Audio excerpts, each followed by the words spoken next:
राधानगरी तालुक्यातील ऐनीघोल परिसरातील डोंगरावर वसलेलं तळेवाडी हे गाव शेतीबरोबर पशुपालनासाठी प्रसिद्ध आहे।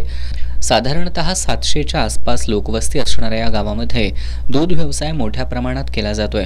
गेली 4 दिवस गावातील पिण्याच्या पाण्याचा मोटर पंप जळाल्यानं गावाला भीषण पाणी टंचाई निर्माण झाली आहे। गावामध्ये पिण्याच्या पाण्याचे अन्य स्रोत नसल्यामुळे ग्रामस्थांना 3 किलोमीटरवर असणाऱ्या दूधगंगा नदीमधून पाणी घेऊन यावं लागत असल्यामुळे ग्रामस्थांचे हाल होत आहेत। तालुक्यातील तळेवाडी गाव आटेगावपैकी तळेवाडी ग्रामपंचायत ग्रुप तळेवाडी गावची स्कीममुळे मोटर बाद झालेली आहे। त्याच्यामुळे 3 किलोमीटर या लोकांना दररोज पाणी ओढायला लागते।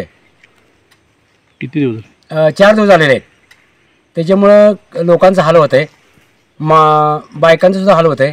या ठिकाणी या गावची दूध पण जास्त आहे, त्याच्यामुळं जी जनावरं आहेत ती या ठिकाणी 4-5 किलोमीटर जाऊन लोक दिवसभर त्या ह्याचे तरी या शासनानं लवकरात लवकर या स्कीमचं बघावं असं मी त्यांना आमच्या तळेवाडी ग्रामपंचायतीच्या वतीनं त्यांना विनंती करतो। राधानगरी तालुक्यात पाण्याची काही तळेवाडी गावाला सोयी नाही, तर ताबडतोब सोयी करावी अशी प्याच्या पाण्याची। ढोरं सगळी काय पाण्याचा गोंधळ आहे, त्याच्यामुळे आम्ही डुचकीनं पाणी ओढतोय। याबाबत सरपंच गणपती वाघवेकर यांच्याशी दूरध्वनीवरून संपर्क केला असता जुना मोटार पंप जळाल्यानं 10 अश्वशक्तीचा मोटार पंप मुंबईमधून मागवला असून हा पंप आल्यानंतर पाणीपुरवठा सुरळीत होईल असं सांगितलं।